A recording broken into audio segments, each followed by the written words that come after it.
Salut et bienvenue, je vous propose cet exercice de cinématique. Je vous invite à arrêter la vidéo, lire attentivement l'exercice avant de poursuivre le visionnage. Alors, de quoi s'agit-il? Alors, cette voiture-là arrive au point A avec une vitesse 26 mètres par seconde. Elle garde cette vitesse-là tout le long de son trajet. Au même instant, c'est-à-dire quoi au même instant? Lorsque celle-là arrive au point A, celle-là commence à démarrer ou démarre avec une accélération 3 ms-2. Alors, observons ce qui se passe exactement. Vitesse constante, celle-là accélère.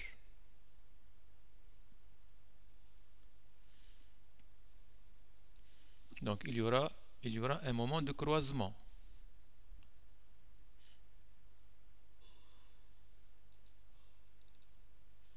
Bon, ma figure dit que ça sera à peu près 6 secondes. On va voir avec le calcul. Donc, après combien de temps ces deux voitures se croiseront-elles? Revenons à l'état initial.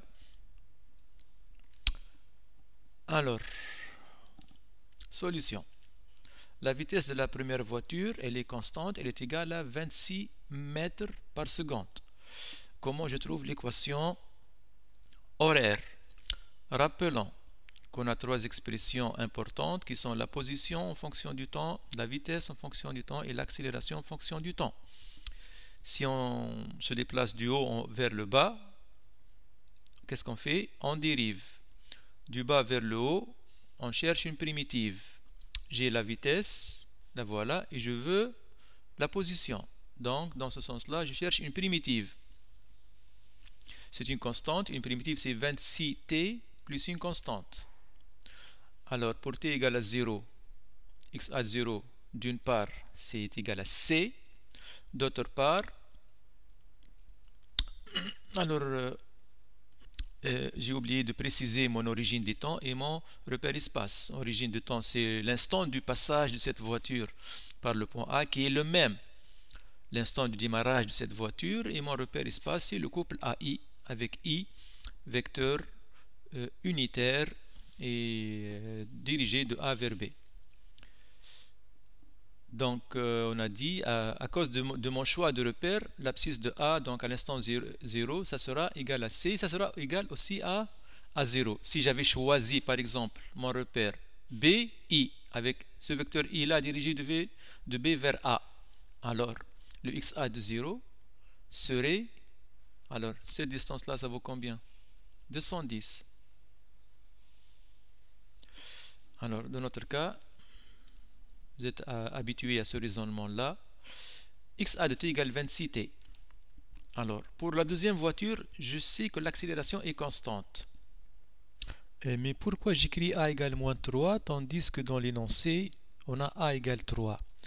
Alors, cette voiture jaune, elle accélère. Son mouvement est rectiligne, uniformément accéléré. Elle était au repos, puis son accélération est 3 ms-2.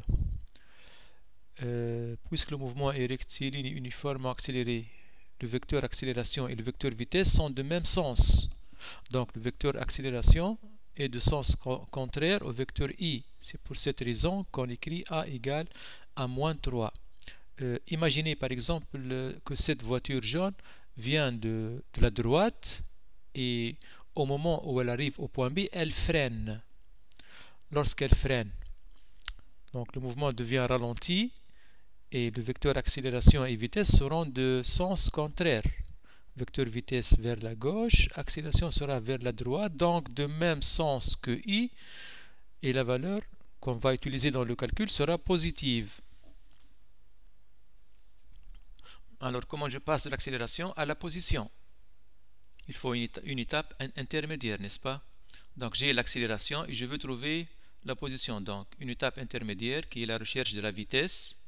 Donc, en cherchant une primitive. Alors, une primitive d'une constante, je la connais, c'est moins 3t plus une constante c. C'est pas l'autre c. Hein. Alors, la vitesse à l'instant t égale à 0, il m'a dit qu'elle est initialement au repos, donc sa vitesse initiale est nulle. Donc, cette constante-là, c, elle est nulle. Et la vitesse se réduit à moins 3t.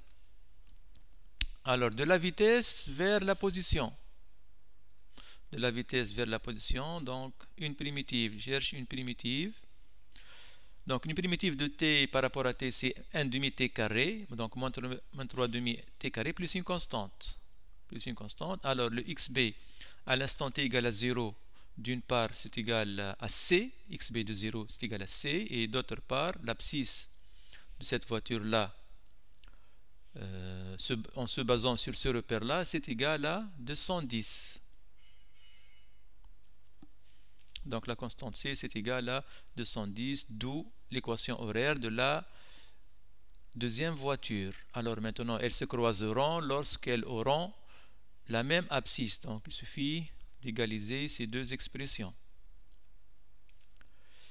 Moins 2t, donc équation de second degré. On cherche le delta strictement positif, donc il y a deux solutions, t1, t2. Dans cet exercice-là, on ne s'intéresse pas à une valeur négative du temps, donc celle-là à rejeter. On conserve cette valeur-là 6 secondes. Elles se croiseront après 6 secondes. 2 secondes, 3 secondes, 4 secondes, 5 secondes, hop, à peu près 6 secondes. Donc, oui, le calcul est exact, hein? C'est ma vidéo qui est à peu près approximative.